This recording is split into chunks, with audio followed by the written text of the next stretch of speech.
This is Timothy Dolan, and today I'm going to comment on a week in which we saw the passing of two iconic figures, one being Aretha Franklin, the Queen of Soul, and former Senator and presidential contender John McCain, both of which I think had significant influence on the country.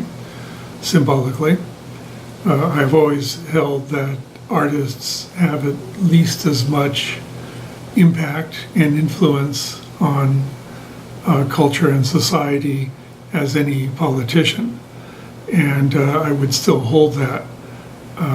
In the case of John McCain, despite, use a well-worn phrase that's been used all week for him, despite his flaws, did do certain courageous things. He was courageous against torture and stood against torture as American policy.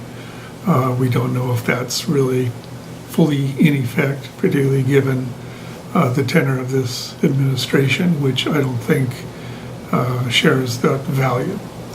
But he also stood as a single vote preventing millions of Americans from losing health care coverage in what is increasingly, unfortunately, becoming the shell of the Affordable Care Act.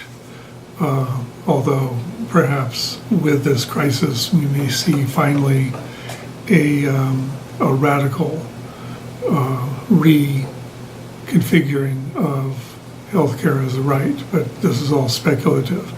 As is the speculation that rising generations will produce figures of stature like Aretha Franklin and like John McCain. There are glimmers of it. Again, I cannot speculate on who those figures may be who emerge. I certainly hope it happens, and I certainly hope it's not the Kardashians.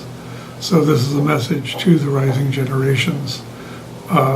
Your moment is now, and the moment of your test is now. It's important that you step up to make this nation a better place, and not simply a venue from which you play video games. Thanks.